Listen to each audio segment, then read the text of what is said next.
Bonjour, bonsoir et bienvenue dans un mini-bolt, un format plus court où on vous parle quand même de Warhammer. Et pour m'accompagner là-dedans, je suis avec Sam. Ça va mon gars? Bah ouais, ça va très bien. Et toi? Ben comme d'habitude. Oh, donc ça va bien. Ah bah oui, Oui. on est là pour passer un bon moment. Vous qui nous regardez sur YouTube, abonnez-vous et faites sonner cette bonne vieille cloche parce qu'en plus, quand tu cliques dessus, elle bouge. Super. Mais Je trop commence bien. à être à court d'arguments. Et bien évidemment, mettez-nous aussi 5 étoiles sur la plateforme de podcast parce que c'est important, ça nous ferait plaisir, on remonte les résultats de recherche, c'est important, merci. Et le petit com aussi, parce qu'on les lit tous. Ah oui, laissez-nous des commentaires, dites-nous ce qui vous a plu, déplu, les messages d'amour, tout ça on prend. Ouais. Et des fois, vous nous faites bien rigoler. Hein. Ouais. Donc continuez comme ça. Alors là, on est sur un épisode, on va dire, un petit peu hors série. C'est une espèce de rapport de tournoi, en l'occurrence. Parce que le 25 novembre dernier, j'ai eu la chance de participer au GaelCon 37, donc la 37e édition d'un grand festival de jeux qui se déroule à côté de l'aéroport de Dublin, et qui s'avère être en fait le plus... il y a évidemment différents jeux qui sont présents, Donjons et Dragons, Seigneur des Anneaux, etc. Exact. Ouais. Mais c'est le plus grand tournoi Warhammer de Dublin. Et il a lieu une fois par an. Et je me suis dit, bah, c'est l'occasion d'essayer parce que c'était vraiment la première fois que je participais à un tournoi de Warhammer. Et donc directement, arrivé sur place, je me suis rendu compte que je serais la wildcard du tournoi puisque tous les gars sur place, ah oui, je dis bien les gars parce qu'il n'y avait que des gars, Exact. en fait, tout le monde se connaissait. Tout le monde, Ouais, c'était un peu la réunion annuelle. des vieux potes. Ouais, c'est ça et ça. Et moi, du coup, j'étais là avec mes petits bonhommes et je me disais, Coucou. bon, coucou, voilà, je ne sais pas, je connais pas ces décors, il y a pas mal de règles qui me manquent encore, mais bon, on va voir comment ça se passe, tout ça, quoi. Donc voilà, au début, arrivé sur place, je savais pas trop où me mettre. Même si, bon, je considérais en tout cas que j'avais une très très bonne armée parce que donc c'était un tournoi standard qui se déroulait sur 2 jours avec des parties à 2000 points. Et donc voici la liste que j'avais prévue pour ce tournoi. Alors, on est sur du Space Marines du Chaos, Iron Warriors, avec, on va dire, des classiques, sachant que moi j'ai surtout essayé d'être à la fois, je voulais jouer les bonhommes que je trouve les plus cool, et en même temps de rester un petit peu leur accurate par rapport aux Iron Warriors, donc avec des Demon Engine et tout ça. Ce qui est une très mauvaise idée, parce que en gros il n'y a aucune stratégie dans cette liste. Et clairement il y a des unités là-dedans, j'ai vu aucun autre gars les jouer. Bah, elle a le mérite d'être versatile, quoi. C'est-à-dire qu'il n'y a pas une unité qui se ressemble, il n'y a pas de. C'est très éclectique. C'est quoi. très très éclectique avec pas de réelle stratégie qui ressort à part le fait que je voulais jouer mes bonhommes les plus cool. Parce qu'évidemment, bah, t'as Abaddon qui fait bien mal, t'as le fameux Lord of Skulls pour lequel j'ai eu pas mal de remarques. Les mecs disaient waouh, Lord of Skulls, trop cool. Bah, il est bien beau en même Bah temps. ouais, ça fait plaisir. Et puis en plus, l'avantage d'une figurine aussi grosse, c'est que bah, ça a un impact psychologique parce qu'elle est très grosse, donc elle fait très peur. C'est vrai. Même si on va voir que des fois, ça n'a pas forcément suffi. Il y a évidemment des Demon Engine, donc Venom Crawler, Forge Fiend. Donc d'ailleurs, j'ai eu des remarques parce que moi, je les ai montés avec les Gatling. Et tous les mecs m'ont dit, mais pourquoi t'as fait ça? Pourquoi, c'est-à-dire? Bah, c'est une arme antipersonnelle et c'est considéré comme la plus mauvaise en fait pour ça. Ah. Ouais, mais moi je trouve que 2 Gatling c'est rigolo. Bah, ça claque, quoi. Bah, on est d'accord. Et puis bah, le Lord Discordant qui est une très très belle figurine mais qui au final niveau jeu est un petit peu limité. Et des cultistes évidemment. Parce que Iron Warriors, donc Bah, t'envoies il tes faut cultistes bien- à l'avant, bah oui. c'est un petit peu obligatoire. Un peu de boucherie, quoi. Et Fabius Bile parce que Fabius Bile, il est cool quoi. Bah, il est stylé. Ah, il est stylé. Et d'ailleurs, c'est une des unités qui m'a le plus tenu pour toutes les parties. Quoi, parce qu'à chaque fois, il ressuscitait. Voilà, vraiment, il a fait le taf. Quoi. Donc, on est vraiment sur une liste, on va dire, relativement standard. Ouais. Mais par contre, moi, sur ce qui m'a frappé, en fait, pas sur ton armée, mais plutôt sur la majorité des autres armées, c'est que il y avait plein de gars qui jouaient, genre, ils avaient plein de fois la même unité, en fait. Ouais. Et ça, clairement, c'est un truc que j'ai compris, c'est que c'est pas en fait des événements pour show off, pour, on va dire, pour montrer tes plus belles pièces. Non, En fait, faut faire dans l'efficace là. Ouais, t'es là pour gagner, faut être efficace. T'es pas en train de jouer avec les copains, justement. Voilà. Et t'es là pour jouer un tournoi, quoi. Donc, tu ramènes tes meilleures pièces, en fait, quitte à avoir plusieurs fois les mêmes. Exactement, ouais. C'est pour ça que j'ai vu, il y avait notamment pas mal de joueurs World Eaters. Il y en avait un, il avait 2 Lord of Skulls. Oui, donc déjà, exact. tu te dis, ok, le mec, ouais. on veut faire dans l'efficace, ou qu'il y avait plusieurs unités de 8 bounds, des trucs comme ça. T'avais des joueurs Black Templar qui avaient plusieurs gladiators. Enfin, voilà. On sentait que c'était dur. Il y avait plusieurs joueurs qui jouaient Knights aussi. Oui. On va en reparler. Du coup, j'ai pu jouer contre des Knights aussi. Clairement, voilà, on voit vraiment que j'avais absolument pas anticipé le côté stratégique du tout. Je comptais juste sur le fait que, c'est mes meilleurs éléments. Qu'est-ce qui peut mal se passer? Bah évidemment. Qu'est-ce qui peut mal se passer? Wishful thinking, comme on dit. Exactement. Là, c'est là-dessus que je commence donc ma première partie. Qui en plus, enfin, je veux dire, on est un samedi matin, il est 9h. Hein. Ouais. Donc là, et donc directement, ma première partie, c'était contre un gars qui jouait les démons du chaos de Tzeentch. Donc il avait Be'lakor, il avait Kairos, il avait deux ducs du changement. Enfin, et le mec, il m'a mis une fessée monumentale. Je crois que la partie s'est terminée en 2 tours et demi. Ah, moi j'étais pas là, mais tu m'avais dit par contre il était très sympa le gars. Il était très très sympa parce que moi à ce moment-là, parce qu'en plus, ce qu'il faut quand même préciser, mais malgré tout, c'est que on était à Dublin, donc tout le jeu était en anglais. Et en plus, il faut vraiment rester focus parce que c'est des parties qui sont chronométrées, donc faut pas trop traîner non plus. Tu peux pas passer ton temps à regarder tes fiches et dire je sais pas ce que je fais, et tout ça. Et moi, j'ai voulu faire le malin en gardant mon Lord of Skulls en réserve et de le sortir à un moment donné. Ah, erreur cruciale. Voilà, sauf que lui, donc il avait des gros démons, il en avait des plus petits aussi, il avait des incendiaires et des hurleurs de Tzeentch, et donc il a littéralement ceinturé toute la table, de sorte que je ne pouvais amener aucune unité. Toutes ces unités étaient à minimum 14 inches de chaque bord de table. Ah là là. Donc 9 inches plus 5 la longueur du Lord of Skulls. Donc à la fin du deuxième tour, il m'a dit... Je suis désolé, mais ton Lord of Skulls, il rentrera jamais. Ok. Ah la vexe. Hein. Ok, donc déjà j'ai 450 points qui disparaissent.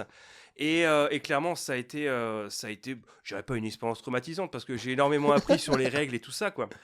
Et c'est une fois qu'on a ramassé tous nos bonhommes et tout ça, qui m'a dit, par contre, en fait, je connais assez bien le jeu parce que je fais partie de l'équipe nationale d'Irlande. Ok, d'accord. Ok, voilà, donc là, en entrée en matière, on va dire que c'est... Ouais. C'est sympa. Non, mais c'est le genre de gars qui, même s'ils ont leurs armées principales et tout ça, je pense que c'est le genre de type qui étudie tous les codex, en fait. Ouais. Et qui connaissent toutes les fiches. Et qui prévoit tous ses detachments par rapport à ses unités, qui fait... Encore une fois, chose que je n'ai pas fait du tout. Ensuite, la deuxième partie, il se trouve que le gars donc il y avait 5 parties sur le week-end, et là, donc sur la deuxième, malheureusement, le gars contre qui je vais jouer ne s'est pas pointé. Qui était l'Adeptus Mechanicus. Et en plus, je devais jouer contre le Mechanicus. Dégoûté. C'est tellement dommage. Dommage. Ce qui fait qu'on a pu passer bien 40 minutes avec Dan. L'organisateur. L'organisateur du tournoi, un mec super sympa, et tu sens que c'est vraiment un passionné. Et sauf que on s'est rendu compte que lui, au niveau du lore, il se place là. Hein. Ah ouais. Et où vraiment, lui, tu mets une pièce et c'est parti, quoi. Là, il nous a raconté un bon tiers du Silmarillion. Ah, moi, je comprenais plus rien à la fin. À la fin, sur le Seigneur des Anneaux, ça devenait dense. À nous reparler de la différence avec les règles de la 3e édition de 40 000 et tout ça. Ouais. Bon, moi, je touchais encore un petit peu, mais à un moment donné, ça devenait un petit peu trop dense. Ouais. Moi qui suis pas aussi versé dans ce truc-là, notamment le moment où j'ai bien aimé par contre quand il a parlé du Seigneur des Anneaux, du coup, quoi. Ouais. Et où j'ai trouvé que ça a l'air d'être vraiment un jeu intéressant pour le coup. Mais par contre, à être allé voir la salle où le jeu se déroulait, je trouvais que les tables sont pas aussi belles personnellement, mais les minis sont plus petites. Ouais. Et c'est un jeu beaucoup plus narratif aussi. C'est très, très différent. Aussi, là, on était différent comparativement pour le coup au compétitif de 40 000 qui lui est là, faut y aller, quoi. Faut se foncer dedans, faut tout ça. Il y a un aspect stratégique aussi évidemment, mais c'est vraiment que ça. Il n'y a pas du genre oui alors du coup comme son arme elle fait ça, on va dire que non, il y a pas tout ça. Les règles sont pas expliquées par le lore de moins en moins, quoi. Alors la troisième game, ce que j'appellerais la partie la plus traumatisante, qui était contre les Harlequins. Et je suis tombé contre un gars, c'était un père de famille. Ouais, exact. Et donc un Irish qui bouffait un peu ses mots. Alors, sachant qu'on était sur la pire table du tournoi, vu qu'on était au milieu. Ouais. On était dans une cacophonie. Et c'est vrai que je dois bien avouer qu'il y a quelque chose qui m'a quand même vachement dérangé pendant toute la partie, c'est que le type, il faisait ses lancers de dés dans une arène qu'il avait posée sur une chaise derrière la table. Ouais. Donc en fait, je ne En voyais dessous de la table. en dessous de la table. Ouais. Ce qui fait que je voyais jamais ce qu'il faisait. Donc juste, il lançait ses trucs, il me fait allez, t'as ton sauvegarde. Je fais ouais, d'accord, mais Ouais. et en fait, lui, il était vraiment genre stratégie à fond, tout Ouais. ça. Il a quand même fait un sacré move où il a déplacé des Fire Dragons qui ont des fuseurs. Il les a débarqués devant mon Lord of Skulls et d'un coup, ça j'avais pas vu venir non La plus. vexe un peu. Ouais, ça, un encore petit une peu fois la la vexe. vexe. Et ce qui fait que la partie c'est terminé, je crois, au 3e tour, Ouais. un truc comme ça. Et bon, ça a été à nouveau une fessée. Ouais, non, et puis ça a été instructif malgré tout parce que on connaît. Toi, tu connaissais pas ça, ni moi non plus. Mais par exemple, tous ces éléments de décor, comme tu sais, les petites plaquettes en plexiglas là que tu Ouais, poses. que tu mets à la base et pour qui- calculer vraiment la Ouais. taille, de savoir est-ce que t'es dedans, à côté, Et à derrière. un moment, quand t'as fait un move, là, je me rappelle, où tu t'es mis à cheval entre le dehors et le dedans d'un Ouais. bâtiment, et le mec, il t'a dit non, tu peux pas faire ça. Et t'étais là, bah quoi, machin et tout. Il fait non, tu peux pas faire ça. Et il a ramené un maître de jeu à moitié. Bah c'est Ou- Dan, ou un- c'est Dan, C'était en fait, Dan, ouais. l'organisateur Et qui le à mec chaque avait fait fois. bah non, tu peux pas faire ça en fait et tout. Et on était là, on savait D'accord. pas. Ouais, non mais en fait, ça savait pas. Et de toute façon, ça a été une constante pendant tout le tournoi. Ouais. Hein, de toute façon, je peux pas. Ouais. D'accord. D'accord, ok. Rire jaune. Je peux pas me mettre là. Non, d'accord, ok. Ouais. Et donc, voilà, ça c'était donc ainsi se concluait la première journée où je suis parti. Je me disais, ouais, dur quoi. Voilà, c'était vraiment pas simple, mais très instructif. Et dans la soirée, j'ai pu voir. Donc là, il y avait une app en fait où on te match avec les autres joueurs et on te dit contre qui tu vas tomber, quelle armée, etc. Et là, je vois Imperial Knights. Voilà, je vois ça, je me dis, ok, gros robot. Là, ça va être quelque chose. Là, j'avais jamais vu ça, quoi. Et donc, je suis tombé contre un gars qui jouait les Knights et qui était vraiment. Alors, pour le coup, là, lui, vraiment, il me montrait ses lancers de dés et il était vraiment, ok, compétitif, mais on est là pour rigoler quand même, quoi. Ouais. Ce qui fait qu'il a même, en quelque sorte, il a permis qu'il y ait un gros face-off entre mon Lord of Skulls et il avait un Night Lancer. Et genre, il m'a dit, allez, charge-moi, je veux, je veux qu'il y ait de la grosse bagarre et tout ça. Et j'ai gagné. Donc, j'ai gagné. Félicitations. Ah non, j'ai gagné ce combat-là. Ah Oui, non, j'ai pas gagné Pardon. la partie parce que malgré tout, il avait anticipé beaucoup plus de choses. J'avais des unités contre lesquelles je ne pouvais rien faire contre ces Knights. J'ai pu lui en détruire 2 gros quand même. Il avait le Lancer et un Castellan, donc je me suis dit, bon, quand même, tu Il vois. avait des Warhounds aussi, peut-être. Il avait. Oh non, les Warhounds, c'est les titans, ça. Non, mais tu sais, les petits là, qui ont des têtes. Oui, les tout petits là. Ouais, qui ont des têtes canines à moitié Ouais, là. je sais plus comment ils s'appellent. Bah, c'est pas ça, c'est pas les Warhounds, non? Non, c'est. Non. J'ai oublié le nom. Ouais. J'ai oublié le nom, mais c'est en gros les petits Knights. Oui, c'est Voilà, ça. les ouais. petits Ouais. Knights. Et franchement, c'était une partie très très rigolote. Et le mec, en plus, voilà, même avec les jours de la veille, déjà, j'avais un peu plus appris les règles, c'était plus clair, etc. Notamment sur comment attribuer les dégâts, etc. qu'on n'avait pas compris du tout. Mais dingue, quoi. Mais pas du tout. Mais il est Et- bleu. Et donc, c'était quand même vachement plus fluide. On est arrivé jusqu'au 4e tour, ce qui est pas mal parce que ça passe vite, quoi. C'est quand même très dur. Et j'ai terminé la 5e game, pareil, contre un mec qui jouait les Imperial Knights et qui avait des Knights encore plus gros. Et pareil, vraiment très fun. On a bien, on a bien rigolé, on a fait de la bagarre. Il y avait même des moments où moi je m'amusais à tirer sur ces Knights avec des Space Marines, avec des bolters. Il me disait des moustiques. Tu vois. Le dédain, quoi. Ouais, le dédain, tu vois. Et ça s'est terminé vraiment, vraiment le fun. Alors, ma petite Vraiment, question, vraiment le fun. est-ce que t'as quand même réussi à lui faire des dégâts avec tes bolters ou quoi? Ouais. Ouais, quand même, ouais, sur tes. Très peu. Ouais, très peu, bah, Avec évidemment. des mais Dark Packs, et du coup, je prenais des dégâts en même temps. Enfin bon. bon. La purge, quoi. Là, ouais, normal, quoi. À la fin du tournoi, il y a eu une distribution des prix. Et en plus, ce tournoi-là était assez particulier parce qu'il y avait évidemment un prix, un trophée pour le premier. Mais avant même qu'ils distribuent les prix des gagnants, ils ont dit, bon, on a envie vraiment de saluer le perdant de ce tournoi. Parce que il faut bien saluer la personne qui a le mieux perdu sur ces 2 jours, qui a mis tout son cœur à ça. Et c'est pour ça que j'aurais bien appelé, et il appelle mon nom. Ah, la classe. Et là, tout le monde m'applaudit. Ouais, et tout. Et donc, j'ai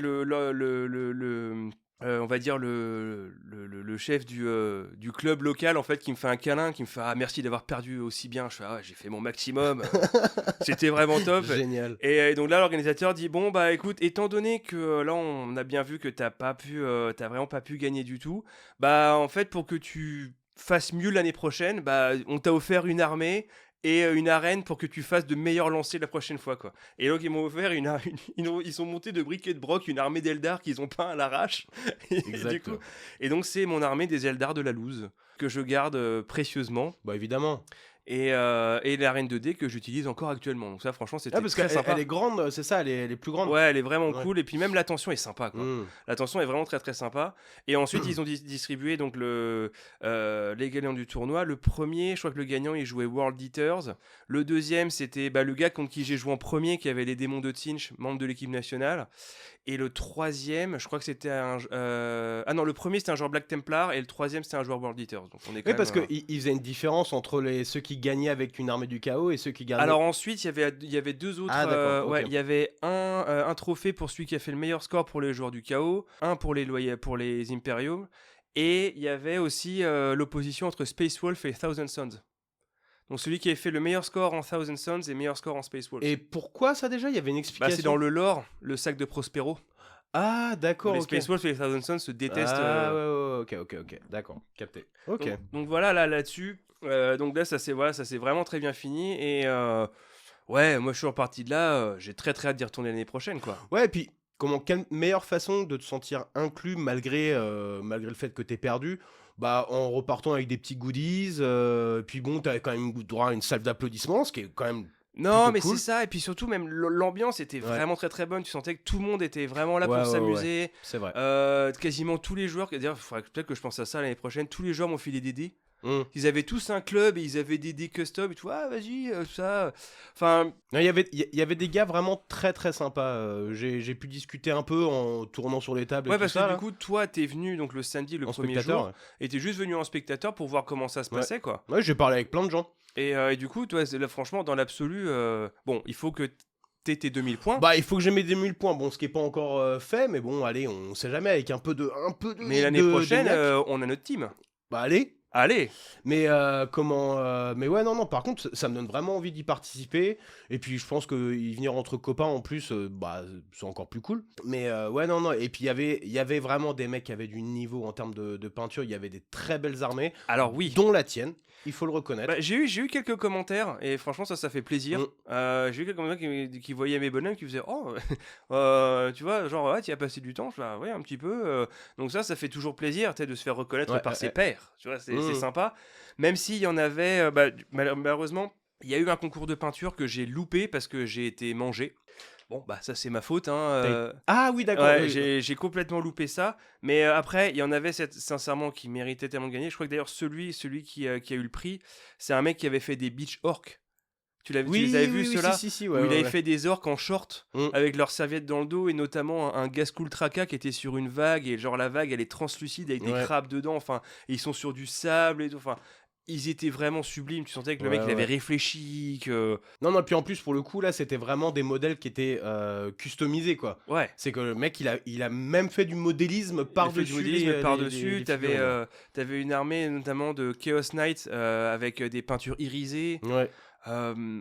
Tu sentais qu'il y avait aussi de la créativité. T'avais une armée de Nurgle classique en termes de peinture mais qui était tellement propre. Ouais. Aussi, je me rappelle, il avait deux grands abominables là. Ah oui, les grands immondes. Ouais. Les grands immondes, ouais. Et par contre, autant t'en avais qui avaient mis énormément de passion et tout ça dans la peinture, autant t'en avais, tu sentais que faut 3 couleurs. Il y a 3 couleurs et limite ils sortaient leurs figurines avec des pelles. Ouais. Genre. Ah non mais. Allez, voilà, c'est ok. Il sortait du bac là. Ouais, c'est ça. Après ils mettaient plaf dans le bac. Allez, on s'en fout. Alors que moi je mettais dans mes petits trucs en mousse. Tu vois. Ouais, grave. Mais t'en avais d'autres aussi qui avaient. Où j'avais demandé un gars qui avait des Knights, je lui avais demandé un de ses modèles où c'était, je sais pas si tu te rappelles de ce Knights là où il avait vraiment fait presque un petit diorama sur son socle où le Knights il enjambait un bout de ruine. Ouais, un truc comme ça. C'est lui que j'ai explosé avec mon Lord of Skulls. Il m'avait dit que c'était une commission qu'il l'avait acheté comme ça. Il l'avait fait faire. Ouais. Bah ouais, parce qu'après tout si t'as pas forcément envie de peindre un modèle comme ça. Ouais, si ton kiff c'est que de jouer, ouais, absolument. C'est ça quoi. Et donc au final, même y a quand même des trucs qui sont, je trouve, quand même relativement toujours difficiles. Alors là, en plus, c'est vrai que c'était en anglais, mais au début de la partie, avant vraiment de commencer à jouer, de te déployer, etc., t'étais le warm-up, où tu passes en revue, du coup, toutes les règles de ton armée, tous les trucs.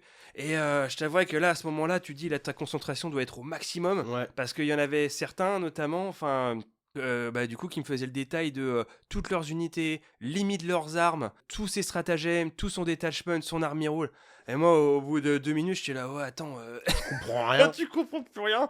Et t'as envie de dire ouais on verra en cours de partie, mais en fait non, faut pas faire ça, parce que du coup tu te fais prendre par surprise. Et c'est pour ça que maintenant on le fait systématiquement. Et maintenant on le fait systématiquement, voilà, pour pas qu'il y ait de surprise et qu'il y ait même pas... si bon on les connaît nos armées, mais bon juste pour le protocole, pour le respect du protocole et tout ça. C'est ça, et puis aussi pour éviter le moment tiens, ah tu savais pas que je pouvais faire ça, tu vois, parce que bah en fait c'est insupportable de jouer comme ça, ça gâche le jeu tout simplement quoi. Non, et puis c'est fair play en fait, t'annonces la couleur quoi. Bah exactement.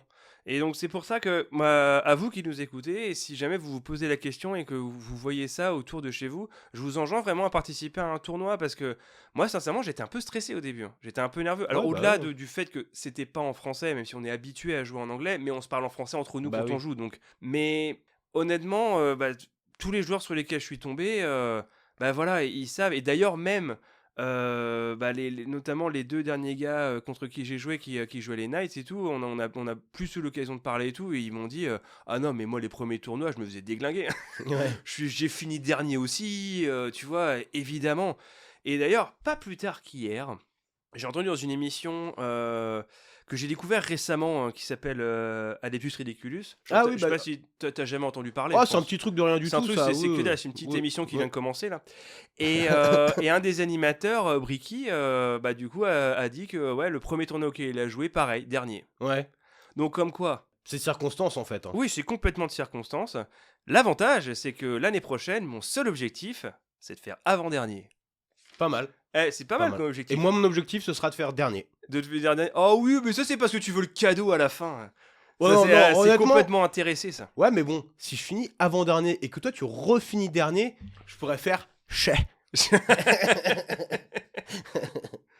Du coup, dites-nous en commentaire si vous avez vous-même participé à des tournois, si vous avez des anecdotes, des grands moments de victoire éclatants. Ou au contraire, des grands moments de lose ultime. Ouais, exactement. D'ailleurs, juste, ça me rappelle que Dan, l'organisateur, en fait, lui, il est passionné et tout ça, et puis surtout, genre au tout début du tournoi, il a dit la première partie, le premier qui tue le warlord du joueur adverse, il doit juste gueuler I got him.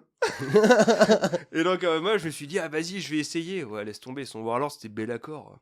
Qu'est-ce que tu veux que je fasse contre ça? Donc non, c'est un autre gars qui a gueulé I got him.